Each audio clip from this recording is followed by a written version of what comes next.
Hey guys, welcome back. This is Sam Shelley, the author, and I wrote this book. It is a mafia romance called Reckless Games with a lot of tension and spice, drama, action, plot twist. So if you'd like to check it out, it is currently available on Kindle and Kindle Unlimited for y'all to read. Coming back, our today's topic is going to be how I wrote romance scenes with a lot of tension, with none of the cringe, and if I'd want to do it again, here is what I'd do.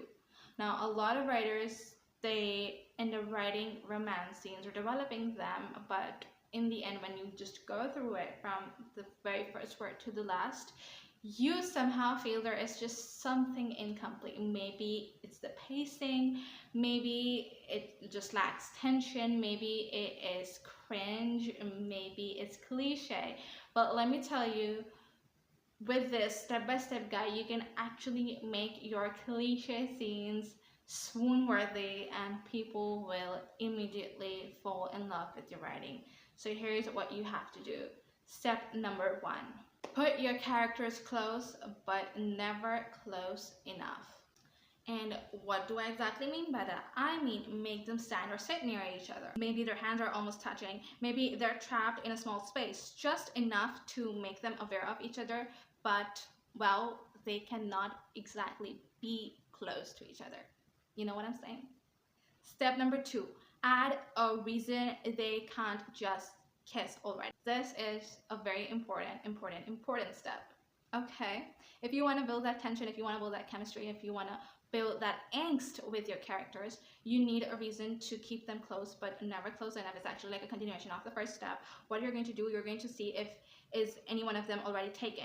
Do they hate each other but in a fun way? Are they sworn enemies? Give them a solid reason why they should not want to kiss, but at the same time they want to.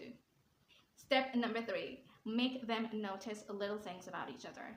What you're going to do is that if you're just going to make your characters hyper aware of each other when they're in each other's company, it is just going to elevate the romance, the tension in the book. For that, you can, just make them realize like the tiniest bit of details that you might actually miss while describing their character or their personality. For example, maybe how their voice sounds or the way their eyes crinkle when they laugh. Maybe one of them smells really good, like fresh rain or cinnamon rolls. Make them notice, but don't let them admit it out loud. Obviously, you can make them admit it in their own point of view. If it's not a third person, if it's first person, you can make them admit it in their own point of view, but never let the other person know that they think of them in this certain way. Got it? Then we have the 4th step, which is give them something to talk about or to argue about. The more conversation there is going to be, the more angst is going to build in your book. And the more conversation there is going to be, the more reason they're going to have to actually argue with each other. And when there is argument, there is tension. When there is tension, there is also a high chance of chemistry. So you need to take this point into a lot of consideration, because I see like a lot of authors, like newbie authors especially, they do not build on the conversations. They actually go on narrating the scene or making the character imagine all of the things that are going on in their heads, and they are, well, not exactly good with conversations. So I think good conversations are actually going to lead to better romance, or at least are going to pave the way for the romance that you're looking for. Now, they can't just stand there making hard eyes at each other. Give them a conversation, maybe with some teasing, disagreement, bonus points if one of them gets flustered. And, well, you should know how to make your characters flustered.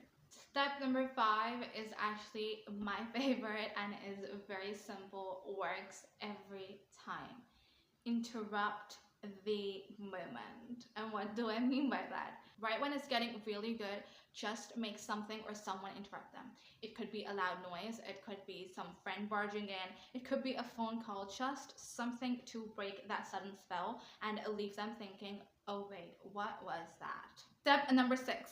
Let them think about it later. Always make such scenes that are connecting to the future and, well, something that your character can go back on and ponder over. Okay, so I had this moment with her or him. What just happened at that time? So always make such scenes that can be developed and could be mentioned and thought about in the future in the continuation of the book. So what you're going to do is that even after the scene is over, show that the moment was stuck with them. Maybe one of them lies awake at night. Maybe it's in their head, they're dreaming about it, and they wake up startled, dreaming about the same scene, maybe a little extended version of it in their dream. And maybe, they touch their lips, like, why do I accidentally care about their stupid face? All kind of that stuff. It just adds on to the chemistry.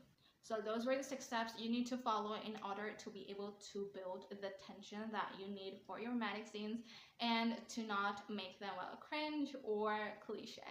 If you want more updates as such, do not forget to subscribe to my channel, and I'm going to be sharing my author journey with every step that I take in my self-publishing and the tips and tricks that I can share with my audience, with my aspiring authors, to just be able to write better. And that is all. This is Sam Shelley signing off. Bye, y'all. Take care.